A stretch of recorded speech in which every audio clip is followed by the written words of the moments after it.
la présence est continue. Je vais poser une, deux, trois premières questions et dès que l'envie vous prend et dès que vous souhaitez intervenir, n'hésitez pas. En fait, je vais vraiment commencer par une question toute simple parce que le film est entre autres porté par son sujet, le point de vue qu'on peut avoir sur ce sujet au cours du film. Donc j'ai vraiment juste envie de te demander comment ce sujet t'est venu en désir de cinéma, comment est-ce que tu as choisi de traiter cette histoire et d'adopter peut-être aussi ces différents points de vue dans la forme du film. À l'origine, je suis partie d'une histoire vraie. On a un fait divers qui faisait une ligne dans les journaux, qui disait une jeune femme a emprunté l'enfant de sa meilleure amie et fait croire à un homme que c'était le sien. Pardon, oui, comme ça.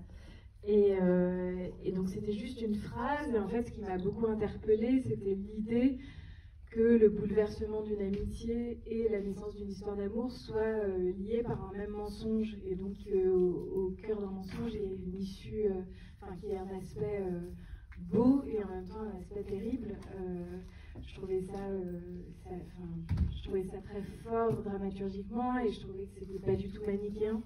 Donc c'est ça qui m'a beaucoup plu, et l'envie de raconter une amitié féminine et en même temps aussi la question du faux semblant dans la naissance d'une histoire d'amour. Donc je me suis emparée en fait après de cette petite ligne, et à partir de là j'ai vraiment laissé libre cours au travail de fiction, à la création de personnages qui pour le coup étaient vraiment entièrement fictifs, quoi. Voilà. Alors du coup sur la question du point de vue je reviens parce que la voix off qui est très importante dans le film et qui est très singulière, surtout peut-être sur une histoire qui part d'un fait divers, parle de reconstituer un puzzle. Ouais. Et c'est vrai qu'au début, au cours du film, on a un peu quand même l'impression d'un jeu de pistes pour essayer de comprendre au fur et à mesure déjà qui est cet homme. Alors moi en revoyant le film, je n'avais pas forcément pensé que ça se commence dans un bus. Donc on a vraiment ce premier regard qui est très intéressant. Je vous invite à revenir le voir. C'est pas ça que pour les entrées, mais c'est vrai. Très intéressant à revoir.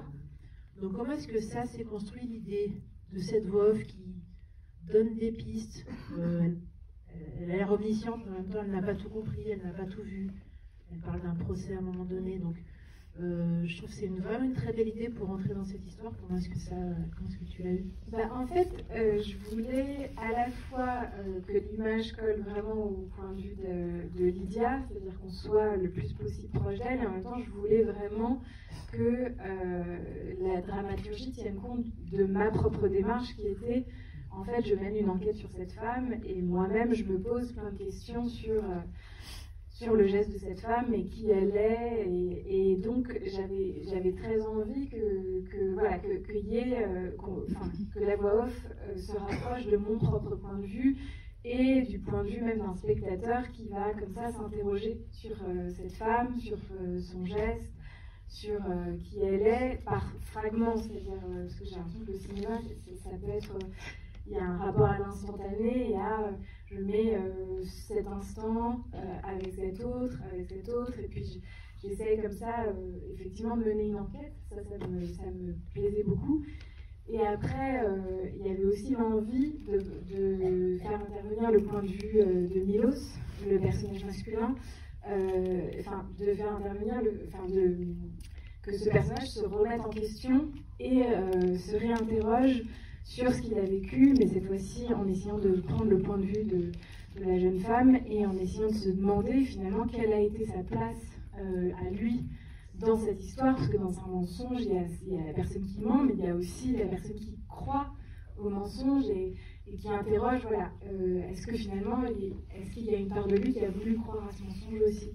Je trouvais ça très important, parce que souvent dans les procès de ces affaires, l'homme dupé est partie civile, il est victime, mais je trouvais ça important que le personnage aille au-delà de la justice en se demandant au fond quel rôle il avait joué dans cette histoire lui aussi, quoi. Avec un embryon de réponse à la fin, puisqu'il choisit, on ne sait pas de renouer ou pas la relation, mais en tout cas il choisit de renouer avec cette femme. Ouais. c'est pareil, cette fin, est-ce que qui est quand même une fin ouverte, bien qu'elle donne une petite. Comment est-ce que tu as choisi de boucler ce film comme ça? Est-ce que c'était Est-ce qu'il y a eu une hésitation sur la façon de. Parce que c'est vraiment très, très, très, très beau, parce que c'est à la fois suspendu, un peu rassurant, enfin, il y a vraiment quelque chose de très, très juste. Comment est-ce que tu as choisi cette fin? Alors, au départ, ça a été la première fin très instinctive que j'ai écrite. Et après, on l'a beaucoup questionné, remis en question, en se demandant est-ce que c'était juste, est-ce que c'était une trop belle fin, dans le sens fin heureuse. Et en fait, moi, je voulais pas être trop moraliste et je voulais pas doublement condamner le personnage de Lydia. Donc j'avais pas du tout envie de finir sur non seulement elle va en prison, elle perd son travail, etc. Il y a un travail de justice qui est fait. Et en plus, moi, je la condamne par la fiction. Je pars du principe que la fiction, elle est aussi là pour ouvrir des pistes de réflexion et pour peut-être apporter parfois un peu d'optimisme. Donc du coup, je préférais mille fois cette fin ouverte qui dit pas ça se trouve ils vont me citer au coin de la rue, on n'en sait rien, mais en tout cas qui soit là, et ça faisait aussi partie justement du trajet du personnage de Milos, de ne pas juste s'en aller en se disant bon elle est folle et je tourne la page, mais que je pense quand on a justement vécu comme ça un mensonge très important comme ça, je pense qu'en fait, j'avais envie de reprendre ce processus où on revoit tous les événements et on se dit mais comment je suis passée à côté, qu'est-ce qui s'est passé, qu'est-ce qu'elle a voulu faire, etc. Donc voilà, je trouvais que c'était finalement plus juste. Pour moi, ça fonctionne magnifiquement. Est-ce que vous avez... Alors, je vais vous amener le micro. Bonsoir. Où a été tourné le film? Le film, il est tourné en région parisienne et à Paris, intramuros. Et la fin est tournée à Oulgat, en Normandie. Bonsoir Iris. Bonsoir. Je voulais savoir comment s'est fait le choix de l'actrice Afsia Herzi. En fait, j'ai écrit sans avoir personne en tête. Et puis après, j'ai fait un travail avec ma directrice de casting qui s'appelle Luna Peretti. Et quand Afsia Herzi nous est apparue comme une possibilité, j'ai été tout de suite très emballée par le fait qu'à la fois je sentais dans ses rôles précédents en quoi en fait il y avait quelque chose qui pouvait la lier à ce film, et en même temps j'avais le sentiment qu'il y avait tout un nouveau territoire à explorer pour elle dans le jeu, parce que c'est une actrice qui, moi je l'avais remarqué, je l'avais évidemment découvert dans La Gardelle Mulet, je l'avais retrouvée avec beaucoup de plaisir dans son propre premier film Tu mérites un amour, et en même temps en fait c'est quelqu'un c'était une immense comédienne, mais qui était dans des films très naturalistes, où il y a beaucoup de dialogues, elle avait des personnages qui avaient une verve assez impressionnante. Et là, finalement, je me suis dit, je vais lui proposer un rôle où finalement, tout ce qui est vrai est très peu exprimé, parce qu'elle exprime très peu ce qu'elle ressent vraiment, ce qu'elle vit vraiment. Et finalement, les dialogues sont un peu là pour raconter des mensonges, donc finalement, c'est pas là que la vérité doit se jouer, la vérité de la comédienne. Et du coup, ça a été tout ce travail de jouer sur le non-dit, sur la pudeur, et donc j'avais le sentiment que ça représentait aussi pour elle un défi qu'elle a relevé incroyablement. Et en fait, après, la rencontre s'est faite, elle a lu en 24 heures, elle a adoré le personnage, elle m'a tout de suite appelée, et en fait, j'ai senti qu'il y avait quelque chose, sans que je sache quoi, qui lui avait vraiment parlé de façon très intime, et qui fait qu'elle a défendu ce personnage corps et âme pendant tout le tournage, et elle l'a rendu plus vrai que ce que c'était au scénario. Voilà. Merci à vous. Vous venez de répondre à ma question. Parce qu'en fait, moi, j'aime beaucoup Afsia Herzi, je l'ai vue dans beaucoup de films, et là, c'est la première fois que je la vois dans ce registre, un peu éteint, tout en intériorité. Et voilà, je me demandais si ça venait d'elle ou de vous, donc vous venez de répondre à ma question. Ça vient de nous deux, ça a été vraiment le travail sur le personnage. Ouais. C'est vrai que ça lui a demandé peut-être quelque chose de différent de ce qu'elle fait d'habitude. Voilà. En tout cas, ça fonctionne avec son personnage, mais c'est étonnant de l'avoir dans ce registre-là, quoi. Quand on la connaît, quand on l'a découverte dans La Graine et les Brûlés, là, oui, vraiment à l'opposé. Bonsoir. Bonsoir. Dans le dialogue, vous montrez que les deux femmes ne sont jamais heureuses ensemble. Il y a un moment où vous dites, quand l'une est heureuse, l'autre n'est pas heureuse. Et ça, j'aimerais savoir pour quelle raison vous avez fait. Pourquoi vous avez fait qu'elles ne pouvaient pas être heureuses toutes les deux en même temps, même si on croyait qu'elles étaient heureuses. C'était en fait, c'est pas forcément la vérité, c'est ce que se raconte Lydia en fait. C'est-à-dire que finalement, elles se racontent du fait des événements et du fait de leur vie que finalement elles sont à la fois tellement, c'est presque comme un monstre à deux têtes, c'est-à-dire elles sont tellement liées, mais c'est comme si elles se racontent qu'elles sont des vases communicants et que finalement, en fait, le bonheur de l'une, parfois, malheureusement, crée le malheur de l'autre et vice-versa. Et c'est toute l'ambivalence de cette amitié, quoi. Une forme de jalousie quand elle prend le bébé, elle n'est pas jalouse de son ami, de l'amour de... Je pense que c'est un peu plus compliqué que la jalousie, c'est-à-dire, je pense que c'est... Super, le rôle, elles sont vraiment magnifiques. Merci. On y croirait. On entend les gens. Ah oui, le micro. Merci beaucoup. Très très bon. Merci, c'est gentil. Merci beaucoup. Alors, je vais rappeler une petite règle. Il faut, si vous parlez et que vous n'avez pas de micro, personne ne vous entend. Donc, éventuellement, je vous redonnerai le micro, monsieur, après, si vous avez un complément. Là, je passe le micro à madame. Merci. Merci beaucoup. Bonsoir. Bravo pour tout. L'histoire, le choix de la comédienne, tout. Voilà, ça pose beaucoup de questions et sans jugement, entre guillemets. Donc, voilà. Et je vais faire une question que j'aimerais garder ouverte par rapport au titre. Parce que du coup, comme c'est le ravissement, au fur et à mesure, on pense au titre, on se dit, bon, à un moment, elle va l'enlever. Ouais. Et donc, je me suis dit, c'est un choix qui doit être évidemment réfléchi et assumé. Et au final, est-ce que c'est dans le sens de ce que je pense, c'est-à-dire que c'est intéressant parce qu'on prend une distance. On n'est pas dans un mélo avec tiens, elle va l'enlever. Et comme vous parlez d'enquête un petit peu, voilà, j'en dis pas plus, je vous laisse répondre. Alors, j'ai pas bien compris, pardon, la question. Et bien sur votre envie de nous donner un titre finalement où on comprend qu'elle va finir par l'enlever. Ah oui. Alors déjà, je crois que ça dépend des personnes parce que beaucoup de gens se racontent l'autre sens du ravissement aussi, et c'est vraiment le double sens qui m'intéressait dans le titre. Pardon ? Je n'avais pas compris en double sens. Oui, d'accord. En fait, parce que moi, au fond, presque dans le film, ce qui m'intéressait le plus, c'était le sens. En fait, au départ, je me suis inspirée d'un titre d'un roman de Marguerite Duras qui s'appelle Le ravissement de Goldstein, où est développée cette idée du ravissement dans l'amour et d'un état presque d'extase, et qui fait qu'on est presque ravi à soi-même, en fait, et qu'on ne sait plus finalement, presque. Comme si on était dépersonnalisé dans l'amour et on en vient presque à se perdre soi-même dans l'amour. Et donc c'est vrai que moi c'est cet aspect-là du terme qui au fond me plaisait le plus et m'intéressait le plus, parce qu'au fond ça me semblait raconter quelque chose du personnage très fortement, c'est-à-dire quand on la voit au début dans cette rupture soudaine, et puis finalement elle est dansée et être dans une espèce d'état où elle parle à la personne de cette rupture, elle fait presque sur le moment presque un espèce de déni de douleur qui va venir ensuite la hanter comme ça pendant tout le film, et le silence va en fait être très chargé de quelque chose. Et donc c'était ce sens-là qui m'importait le plus presque, et évidemment après il y a le sens du ravissement, du rapt, quoi. Qui m'a donné, d'où le titre ambivalent.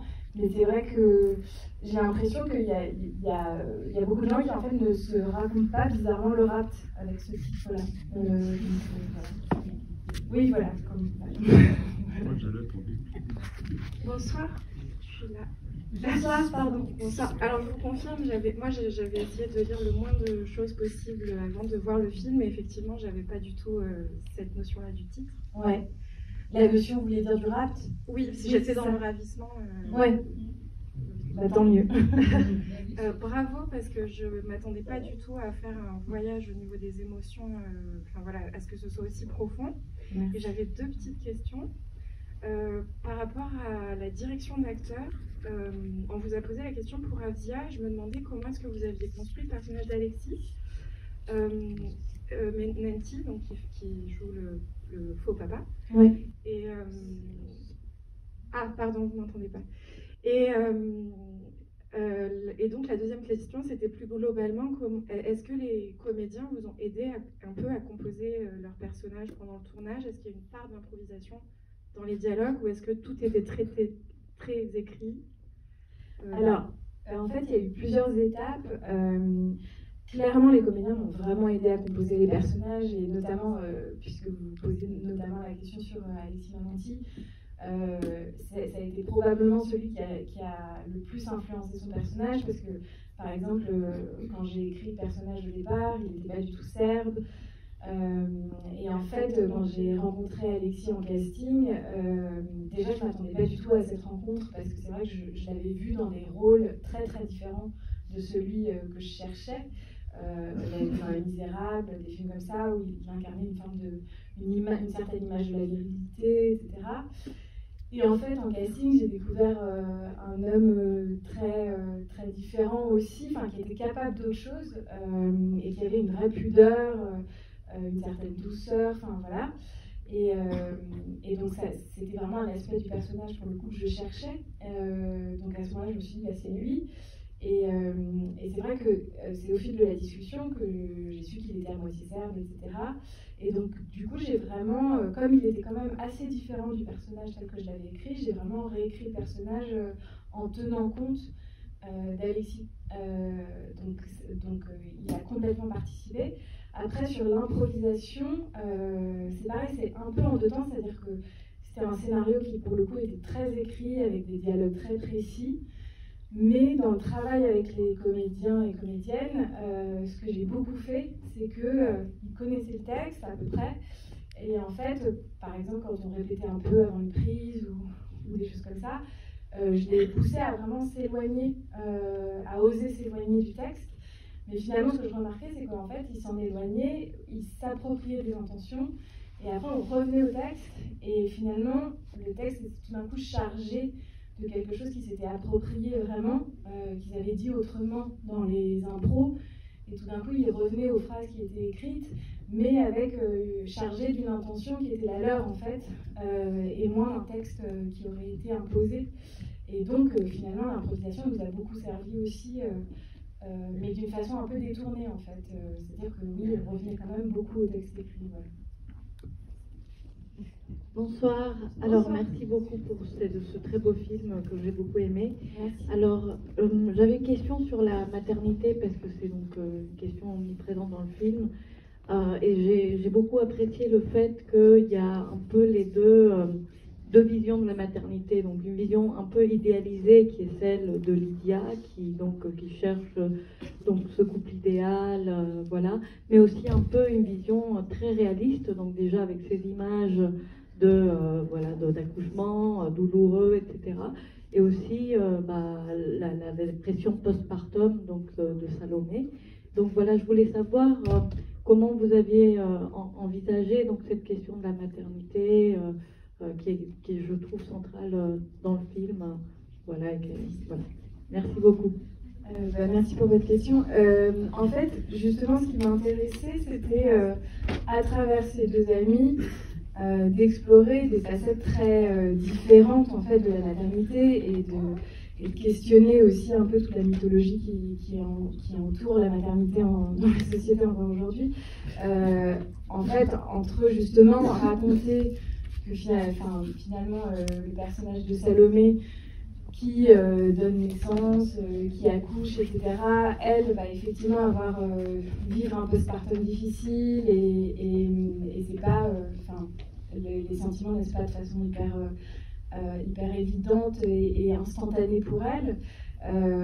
Et en même temps, pouvoir raconter par le biais de Lydia qu'à l'inverse, une femme, et en plus au départ, n'a pas particulièrement de désir d'enfant, c'est même pas une femme en quête en quête d'un enfant, etc., va en fait finalement s'attacher à un enfant, se laisser surprendre et presque et développer des sentiments maternels pour cet enfant avec qui elle n'a pas de lien biologique. Et donc il y avait l'envie comme ça, à travers ces deux femmes, effectivement d'interroger ce que c'est que la maternité finalement et comment on la vit et finalement aussi la question de la pression qu'il peut y avoir sur les jeunes femmes, qu'elles soient mères ou qu'elles n'aient pas envie de l'être. En fait, il y a quand même un âge où la question revient de manière un peu systématique. Voilà. Bonsoir, j'ai beaucoup aimé votre film. Bonsoir, merci. Je me suis laissé dire que dans vos films précédents, la thématique de l'enfant, voire même du bébé, et même celui peut-être du rat, vous a déjà habité. Et donc, ma question, c'est sans doute pas le fruit du hasard que vous ayez cette thématique. Est-ce que vous pourriez nous en dire un tout petit peu plus de cette préoccupation de l'enfant et du bébé, ou du vol de bébé? Alors pour être précise, en fait, ça a été l'objet de mon court-métrage, effectivement, et en France, c'est vrai qu'on a tendance à demander, aussi à attendre que les réalisatrices ou les réalisateurs fassent un nom après leur cours qui est un peu en lien. Donc il y a aussi beaucoup ça, parce qu'en fait, par ailleurs, j'ai travaillé sur d'autres films où il n'est pas du tout question d'un rapt d'enfant. Et puis, alors vous répondre, c'est très difficile parce que là, ça devient assez psychanalytique. Mais en tout cas, clairement, en tout cas, ce qui me touche dans cette histoire, dans le court-métrage comme dans le long, c'est vraiment cette question, en tout cas dans ce qui se rapporte à la maternité, c'est vraiment cette question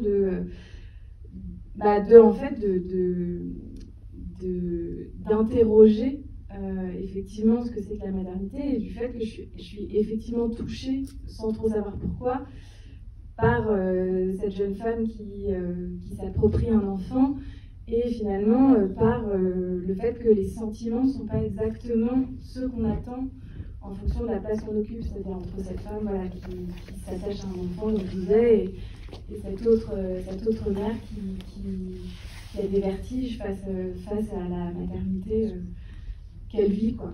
Voilà. Mais je suis désolée, je ne saurais pas mieux répondre que ça. Merci à vous. Merci pour ce film. Je rejoins aussi ce qui avait été dit sur la beauté des images.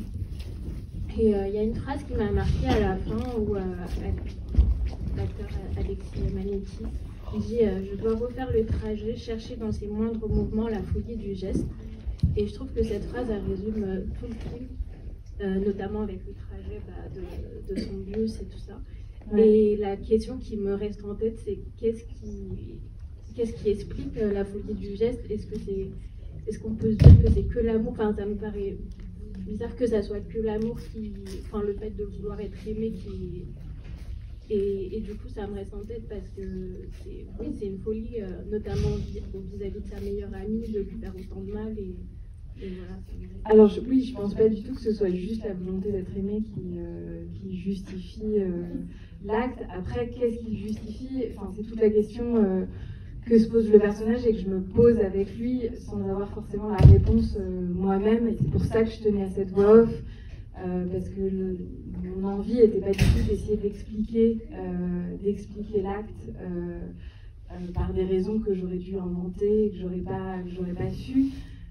Disons que c'est pour ça qu'en fait la démarche est vraiment une espèce d'enquête où j'essaie de mettre ensemble des fragments et de dire voilà ce qu'on sait et il restera toujours une partie d'inconnu et c'est pour ça aussi et c'est d'ailleurs la question que se pose tout le monde au procès, c'est-à-dire et de manière générale souvent quand il y a un crime comme ça, c'est pour ça que je parle des psychiatres et des psychologues qui se contredisent et finalement tout le monde qui se pose cette fameuse question de pourquoi elle a agi comme elle a agi et finalement on a les faits sur lesquels on peut se reposer et on sait qu'il s'est passé ça, on sait qu'il s'est passé ça et donc moi la construction du film c'était d'essayer en fait de décrire de manière cinématographique le glissement progressif de cette femme, mais sans vraiment pouvoir effectivement donner une réponse à pourquoi est-ce que c'est une psychose, est-ce que c'est autre chose. Ça, pour moi, ça reste de l'ordre de l'énigme, comme ça le reste pour les personnages et peut-être même pour les juges, etc. Quoi. Voilà. On n'entend rien du tout. Vous demandez si je sais si dans le vrai fait divers c'était aussi ouvert. Est-ce que les psychologues étaient aussi partagés, pardon, dans le vrai fait divers? Alors dans le vrai fait divers, je ne sais pas parce que j'ai pas assisté au procès, mais par contre j'ai assisté à d'autres procès de cet ordre-là et j'ai tiré cette phrase effectivement d'un vrai procès où il y avait une vraie dispute entre les psychologues et les psychiatres autour de justement de s'interroger sur est-ce que c'était de la pure psychose, est-ce que c'était très conscient et de la manipulation, et où justement ils n'étaient pas d'accord les uns avec les autres, et donc ça rendait la question d'autant plus, enfin la question du jugement d'autant plus difficile. Voilà. Oui, bonsoir. Bonsoir. Merci pour ce film, j'ai beaucoup aimé aussi. Merci. Je trouve que il y a une des choses qui est assez incroyable, c'est l'histoire qui se construit avec un énorme mensonge quoi, qui fait tout du film. Et curieusement, nous, spectateurs, on est du côté, enfin, on sent bien qu'il y a un mensonge.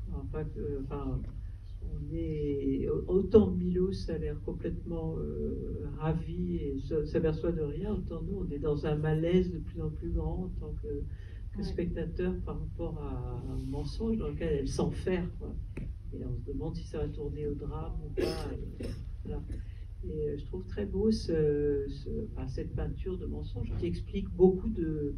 Enfin, je veux dire, on commence par un petit mensonge, puis on en rajoute, et ça c'est très très bien dépeint. Et aussi, je trouve très intéressant aussi le parcours de cet homme qui finit par comprendre que lui aussi, il a été complètement aveugle. Autant nous, spectateurs, on voit le malaise et on le sent, etc. Autant lui, elle a beau être complètement fermée, s'enfermer, avoir une mine sombre, etc. Il ne devine rien. Et ça, c'est vrai que c'est assez étonnant. C'est la situation où le spectateur en sait beaucoup plus que les personnages. Oui. Merci pour ce film. Merci pour votre retour. On peut dire qu'il y a quand même peut-être deux éléments déclencheurs. Il y a la fin, la rupture du couple au début, et puis aussi c'est pas la fin de l'amitié, mais l'annonce de la grossesse de la meilleure amie sonne pour elle un peu le glas d'une espèce d'amitié fantasmée. Il y a un tout petit indice, on parlait d'un jeu de piste, qui est la référence à Friends, où on peut se dire aussi au départ avec le test de grossesse, enfin bon, moi je connais très très bien cet épisode et je pense que je ne suis pas la seule, mais en tout cas la référence à cette amitié idéale en fait. Et il y a peut-être aussi ce déséquilibre, alors ça ne donne pas de réponse à la question, mais ce déséquilibre dans l'amitié qui se crée à ce moment-là, qui est aussi peut-être vraiment un élément de réponse à mon avis important. Enfin, l'histoire d'amitié est aussi importante que l'histoire d'amour dans le mensonge. Oui, tout à fait. Et effectivement, je trouve que c'est peut-être un déséquilibre. Moi, je sais que je l'ai vécu avec ma meilleure amie quand elle est devenue mère bien avant moi. Et c'est un déséquilibre où finalement, quand je l'ai vécu, je me suis dit, mais finalement, on n'en parle pas beaucoup. C'est-à-dire, on parle beaucoup de l'arrivée d'un enfant dans un couple. Mais je trouve que c'est un sujet qui est peut-être un peu négligé, alors qu'en fait, on se rend compte je me rends compte en parlant autour de moi et même avec ce film qu'en fait beaucoup de gens ont vécu ça, c'est-à-dire cette espèce de trouble dans l'amitié quand il y a l'arrivée d'un enfant et qu'en fait ça change, ça redistribue les choses. Et j'avais effectivement assez envie de parler de ça, et effectivement c'est à ce moment-là que notamment on voit une illustration de ce qu'elle peut se raconter des vases communicants, entre la rupture et l'annonce de grossesse. Quand même, il y a un élément important comme sage-femme, c'est qu'elle le sauve cet enfant. Hein. C'est-à-dire que si elle ne faisait pas le geste vraiment qu'il fallait avec tout le sang-froid qu'elle avait, cette sage-femme, cet enfant serait mort à l'arrivée. Hein, quand même, son cœur a beaucoup baissé. Et la mise au monde a été difficile, donc elle a aussi, c'est sa meilleure amie, c'est un enfant qu'elle sauve. Moi, je ne parlerai pas de mensonge, elle se fait avoir elle-même un peu après, c'est presque comme une drogue aussi, parce que cet enfant, comme elle est très seule, elle n'a pas de famille, son amie la lâche, elle se retrouve, donc sa copine la lâche puisqu'elle va avoir un enfant. Donc elle se retrouve très très seule et puis finalement elle se remplit avec cet enfant qu'elle a sauvé et cet amour qu'elle a pour cet enfant et elle se prend au jeu. Pour moi, c'est pas un mensonge. Enfin, avec elle profondément, elle y croit. Elle trébuche une première fois, elle a failli pas le faire, puis finalement elle le fait et puis ça lui fait du bien aussi d'une certaine façon. Donc c'est fin, enfin c'est très subtil, mais et puis après, bon, avec cet homme aussi qu'elle rencontre, et puis elle s'accroche parce qu'elle est vraiment très très seule, et puis elle ne sait plus comment se dépatouiller, puis c'est vrai qu'à la fin c'est angoissant, parce que moi je me suis demandé, je me suis dit, elle va peut-être se tuer, même, elle va peut-être tuer l'enfant pour pas assister à cette suite. Moi j'ai pensé à la chambre d'hôtel, quand elle dit je suis dans telle chambre, j'ai dit qu'est-ce qu'elle va faire, elle regarde par la fenêtre. Qu'est-ce qu'elle va faire? Parce que comment elle peut sortir de cette impasse? Elle se retrouve elle-même complètement coincée dans cette impasse, quoi. Oui, en tout cas, vous avez bien suivi la spirale complexe du personnage. Et en tout cas, merci pour votre retour. Et en tout cas, c'est peut-être là que vient justement la notion de ravissement, encore une fois, sur justement se perdre soi-même, quoi. Allez, Prunelle, la toute dernière question. Elle est pour toi. Attention, elle a intérêt à dire. Bonsoir. C'est pas tout à fait une question, mais je voudrais continuer ce qu'a dit Madame et rebondir. Et ce que vous avez dit, c'est que dans la symbolique, voilà, la fenêtre, et en psychanalyse aussi, c'est une représentation de la naissance. Voilà, c'est pour ça que Et effectivement, on se demande, je me suis aussi demandé si elle allait tuer cet enfant ou pas. Et je n'ai pas cru d'ailleurs, mais c'est très très très juste, je pense, si on se réfère à la symbolique, qu'elle soit près de la fenêtre devant la mère. Donc voilà, je pense que là vous comprenez. Et du coup, à ce moment-là, moi j'ai vécu, c'est comme si ces deux personnages, l'homme et la femme, étaient incapables de s'ouvrir à certaines choses, pour différentes raisons, et qu'il y avait eu comme une espèce de jeu de répétition, vous voyez, comme une répétition générale de quelque chose, et c'est mon miroir qui m'est venu, en miroir. Hein, c'est pas la réalité, voilà, et finalement ça leur permet de s'ouvrir, et à mon avis, lui il l'attend, mais je ne voudrais pas qu'ils font un couple et une famille. Donc c'est très très belle histoire. Merci beaucoup et merci pour votre retour. Merci, c'était une très belle dernière prise de parole. Merci beaucoup Iris. Merci beaucoup Thomas encore d'être venu. On va mettre aussi sur le 11 octobre. Merci ici, bien sûr, ici et dans plein d'autres salles. Merci à Alice Bloch et à Clotilde pour Diaphana. N'oubliez pas de poser vos bulletins dans l'urne.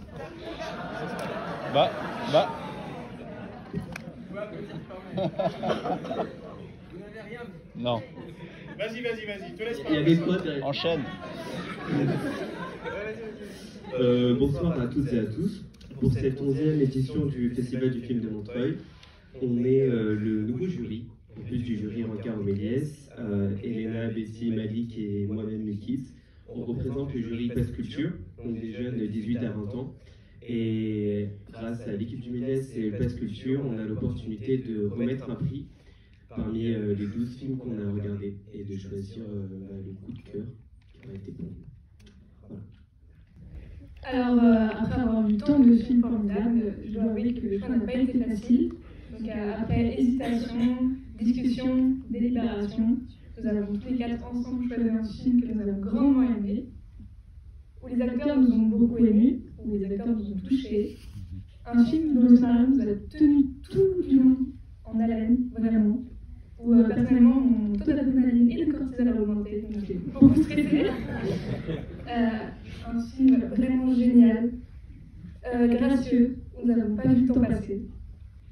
C'était aussi un beau récit sur la solitude et sur le rapport aux autres, porté par des personnages vraiment émouvants, devant lesquels en fait on a eu peur, on a souri, on les a chéris.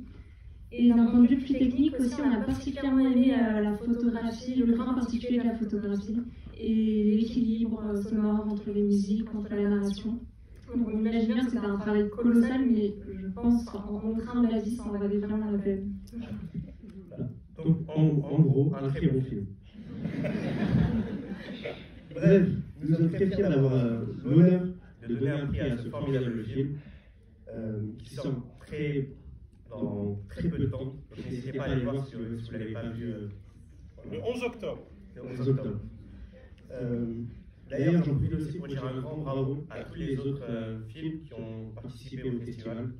C'est très important et on ne pouvait pas donner un prix à tous. Voilà. Bon, fini le suspense.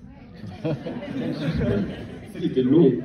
Je pense qu'il est temps d'annoncer que le premier prix Basse Culture du Festival de film de Montreuil au Méliès est remis à le ravissement.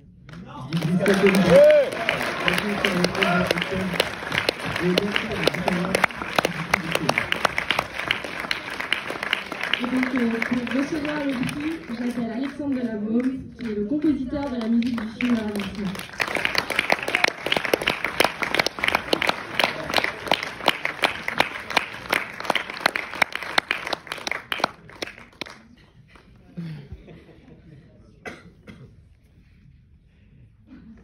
Bonsoir, merci beaucoup. Iris ne pouvait pas être là ce soir parce qu'elle présente le film à Rouen.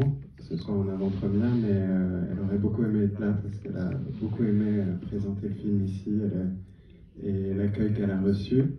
Mais elle m'a envoyé un petit texte que je vais lire en son nom. Cher jury, merci infiniment pour ce prix. Vous me donnez de la force, vous me donnez foi en l'avenir, et ça m'émeut de savoir que votre génération s'empare déjà avec passion des salles de cinéma. Je voudrais remercier Stéphane Goudet, Marie Boudon et toute l'équipe du Festival du film de Montreuil et du cinéma Le Méliès de mettre en lumière le travail si précieux de toute l'équipe du Ravissement, de ces merveilleuses comédiennes et de ces merveilleux comédiens. On a travaillé corps et âme à la fabrication de ce film, pièce par pièce, mais aujourd'hui c'est vous qui lui donnez vie. Je ne crois pas qu'un film existe en dehors de celui ou celle qui la regarde. Je crois que chacun rêve le film qu'il voit, les yeux grands ouverts. Et c'est ça qui rend l'expérience du cinéma si singulière, c'est ça qui fait que deux personnes ne voient jamais tout à fait le même film. Dans ce film, j'ai scruté, j'ai filmé la ville et ses passagers avec cette étrange sensation d'une multitude de solitudes qui se côtoient sans pour autant se combler. Mais dans une salle de cinéma, même si l'on ne parle pas à son voisin ou à sa voisine, je crois qu'on est un peu moins seul et que nos émotions circulent entre les uns et les autres. L'héroïne de mon film est une femme en quête désespérée d'amour et de lien. Il arrive dans des moments de solitude qu'un film nous parle et nous conforte aussi profondément que le ferait le meilleur des amis. J'espère que ce film, qui sort la semaine prochaine, pourra être une voix amicale pour des âmes solitaires comme Lydia et les Lydia qui sommeillent en chacun de nous.